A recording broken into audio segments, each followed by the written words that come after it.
Hi, my name is Anthony Jellyman. I'm 17 and I currently go to Hillcrest High where I have been working on the idea of becoming, because when I get older I want to become I want to become a director and get into the acting area of media and stuff. And at the moment I'm year 12, and next year I'm going to be, this year it's my last year, because next year I'm actually off to Wintec, where I will be pursuing a radio broadcasting course followed by a media arts course. And the reason I want to do that is because ever since I was young I've always had an interest in acting and in the filmmaking stuff. I always used to watch making of documentaries and stuff on how films were made when I was a kid, and I really liked the behind the scenes idea, but also in front of the camera. And yeah, and I've always had high interest in that, so that's where I want to go. Okay.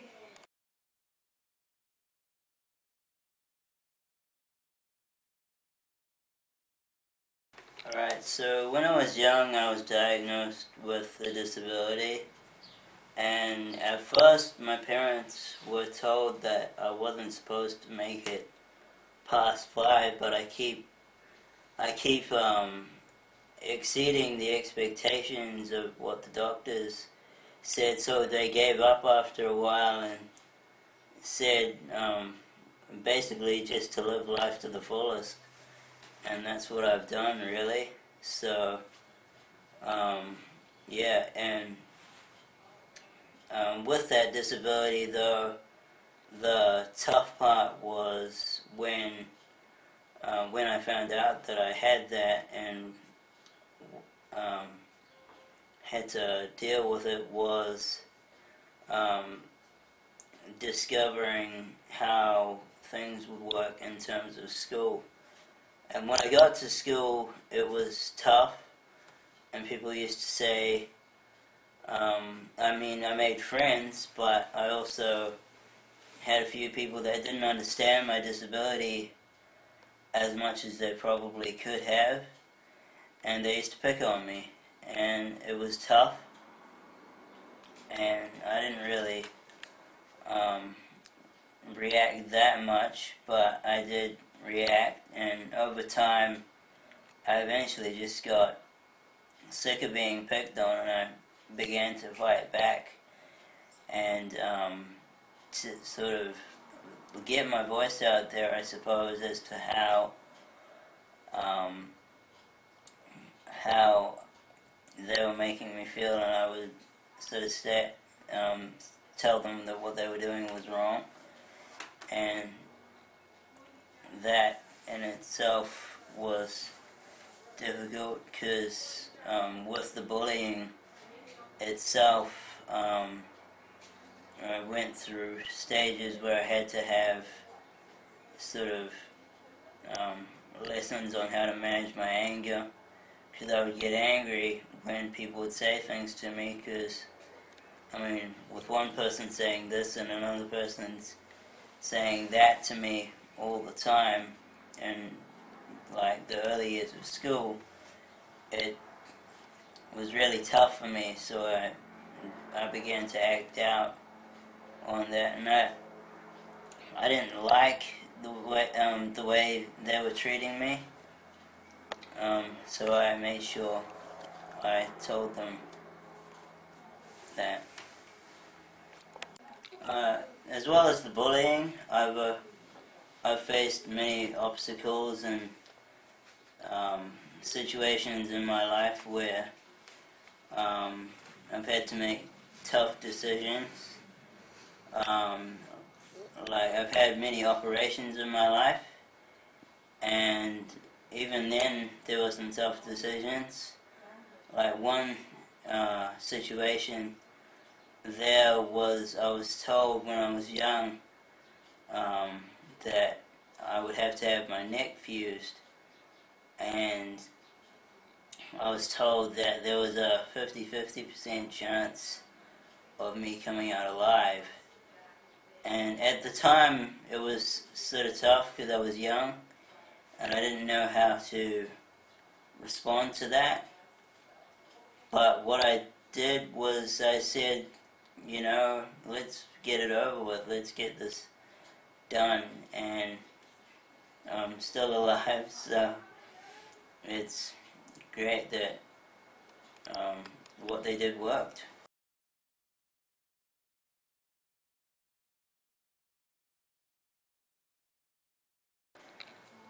One sort of example of that standing up, and when that standing up started to get noticed in a good way, was at intermediate, long after primary school, and still going strong with the whole idea of standing up for myself.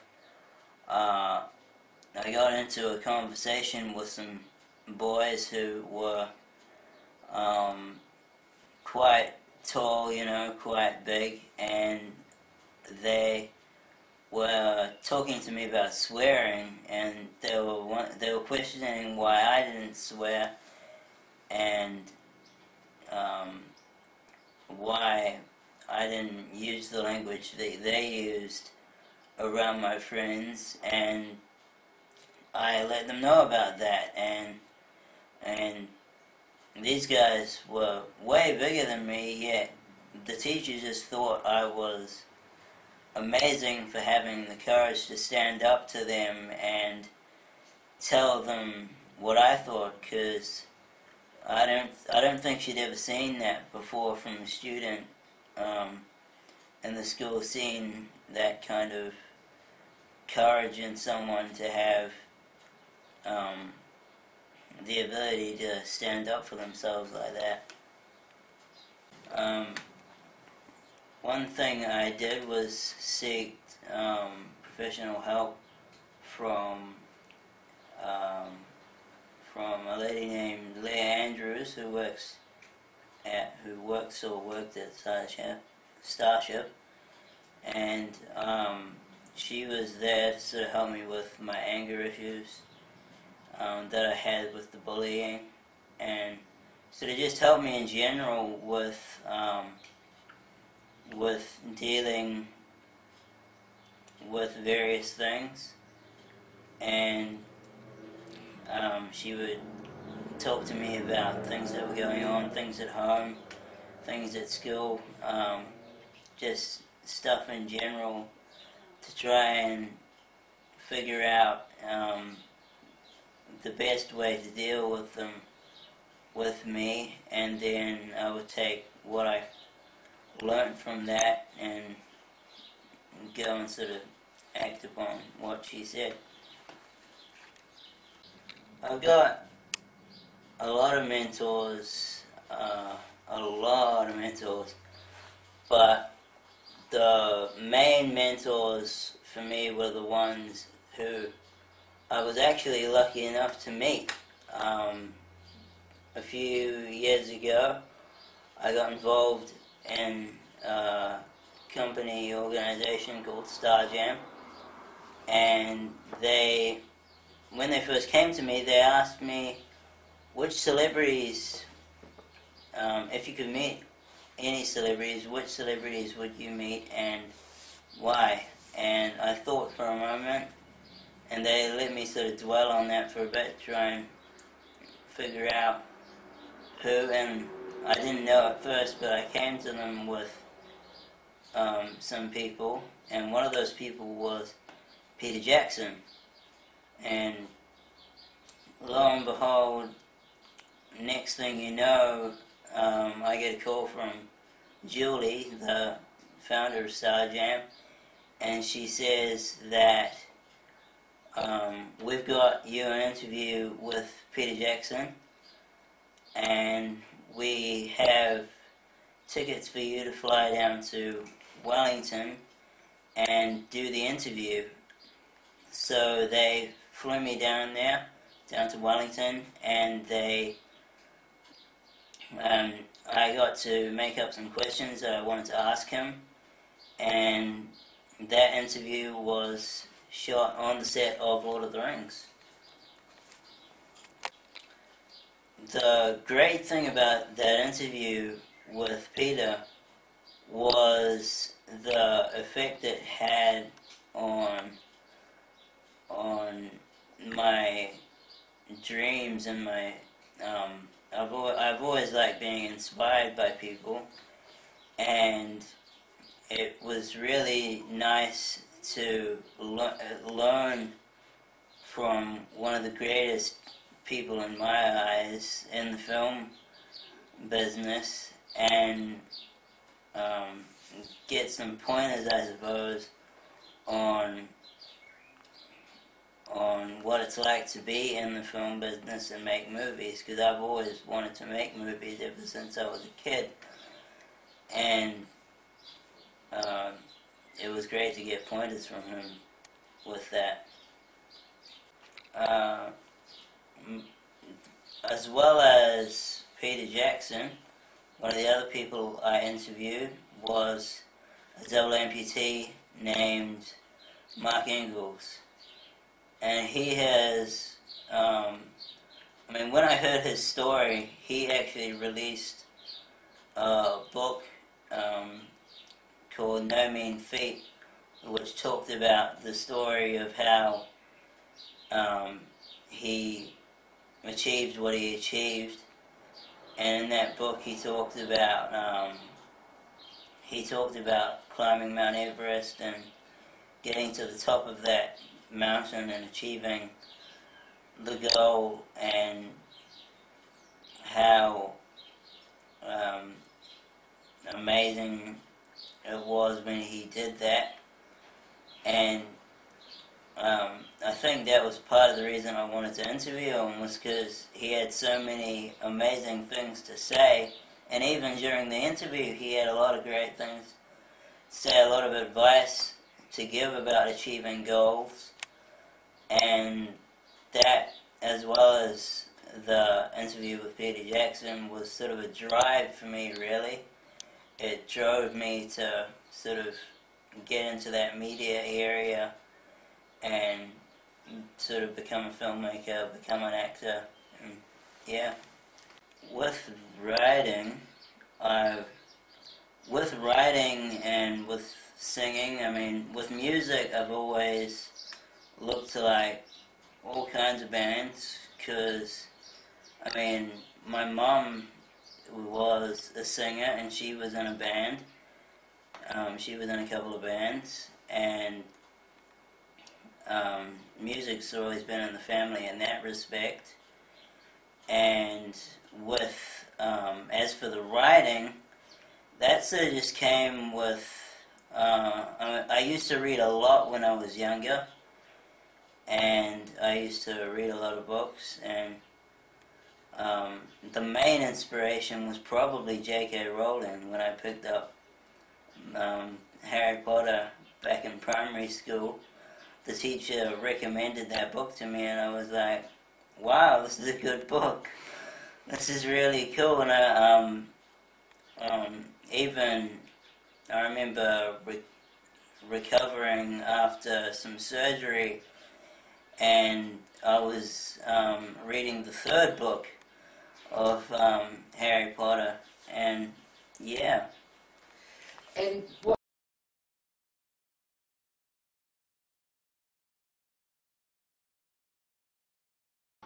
Out of all the things that I do in my spare time, one of the things that I do, as well as, writing my own book and doing singing and all sorts of stuff like that, is I like to work on YouTube.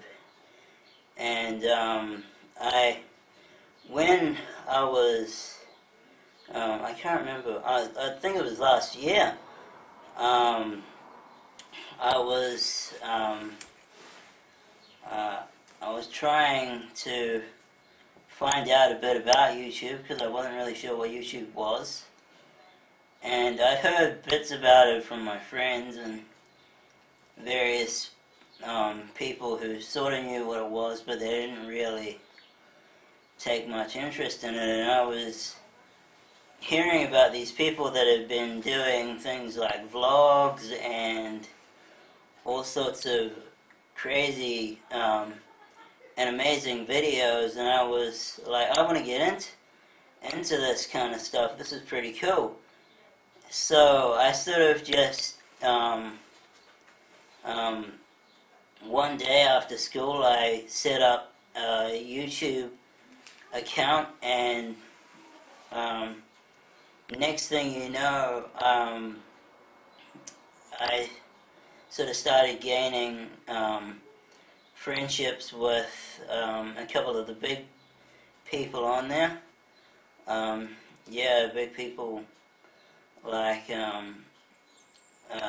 Ray William Johnson, who does, he runs a show on YouTube called Equals 3, and I made friends with celebrities like, I recently made friends with someone I found out about through him called Gabriel Iglesias, who is a comedian from Mexico. So I've made friends with people all over the world through YouTube, and that was one of the things that struck me about it. I mean, the first thing I wanted to do when I sort of got into YouTube was I heard about all these inspiring people, and I was like, I want to do that, and I want to inspire those people because those people are really cool. So, yeah. And recently I've started to use my channel for doing videos, and one of the things I did first was I came up with a production company for myself. I was sort of like, a lot of people, like even Ray, he started out doing his own sort of independent filming and stuff. So I sort of came up with my own production company called Digital Scale Productions. And with that production company, I was aiming to, I was hoping to do sort of comedy, but at the moment I've been reviewing games and stuff like that. I haven't gotten into the sort of comedy aspect of it yet, but I'm aiming to sort of do comedy later on, do a bit of, maybe get some friends of mine involved, maybe even get involved with some of those YouTube stars that I've made friends with. But I really just want to sort of inspire those YouTubers out there, because there are so many great, talented people on YouTube that it's something I really wanted to be part of. I suppose the area I specialize in terms of YouTube, I like to improvise with stuff, so I suppose that was originally what I was intending to do, was improvisation, and that was really good in terms of thinking of it as that, because then it opened the door, so to speak, in terms of things that I could do. I started out doing game reviews, and I've started out doing stuff to do with the latest games, or if I hear about a new game that I find interesting, then I'll talk about it a bit, and if a new game comes out, then I'll talk about it if I've got it. But the main thing I want to do really is get into doing improv comedy, maybe with a couple of friends. Who knows who I might get involved with in the future. But I know that a lot of the YouTubers, they get involved in a thing called the partner program. And the partner program is where YouTubers from all around get together and they work on videos together. And I might get involved in that in the future, but for now I'll just keep what I'm doing, keep with what I'm doing, and maybe I'll get to that at some point. Well, this here is my YouTube channel, Digital Scale Productions, and I do all sorts of stuff on here. Currently I have, these are some of my friends. We got my friend James here, he does remixes. We've got Ray, of course, and his three channels that he does. Then we got Ray's friend Mika Kitty, who does videos and stuff, as well as people that are high up in the entertainment business, like Gabriel Iglesias, who is a comedian. And then we got people like John M. Chu, who directed the Step Up movies and stuff like that.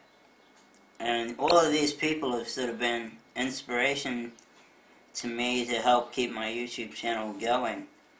And currently I have about 522 friends on my YouTube channel, and I have 49 subscribers. So these are people from all over the world, and they have either gotten in contact with me or I've gotten in contact with them.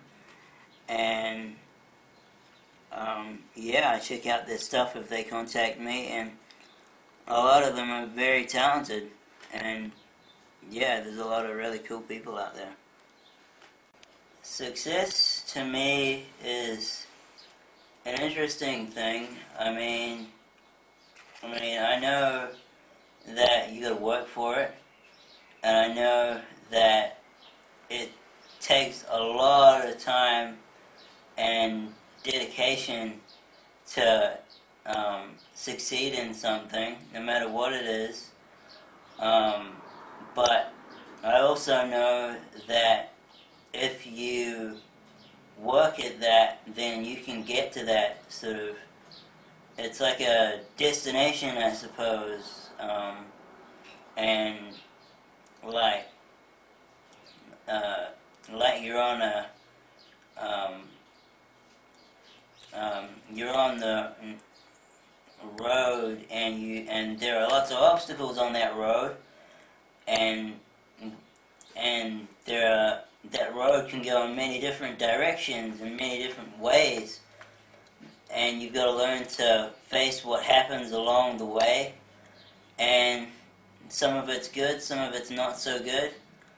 A bit like a roller coaster in a way. It's got a bit of up, it goes up and then it goes down, and it can get frustrating, but you gotta bear with it, and eventually you can succeed. And yeah, if I could give advice to anyone about achieving dreams or inspiration, it would be to simply, I never realized until I started to get out there and learn things about the world. I never realized how many people there were in the world that do so many amazing things.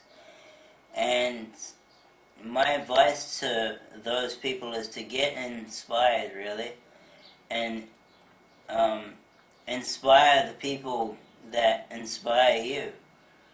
And then, I suppose, it leads to a chain of inspiration, and the more people that get inspired, the better. and one person might inspire one person, and then that person inspires another person, and next thing you know, the whole world is affected by that inspiration. So you gotta really um, look out for um, the talented people out there, and it's, to be honest, it's not hard to find it. There is talent everywhere, and there are so many talented people in the world, and you just got to get inspired.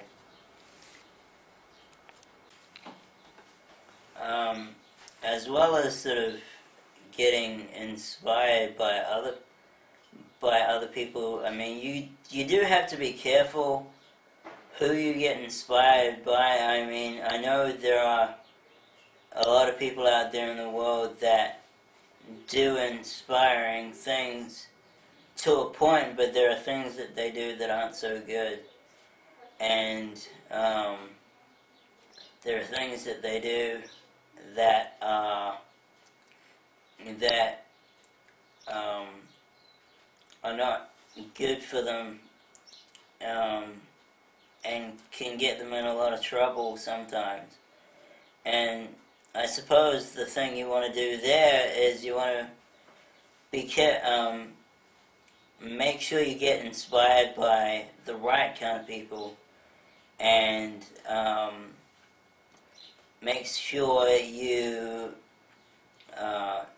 get inspired by people who are doing the right thing, and get into the right crowd, and get out there and do stuff with them, and learn from each other.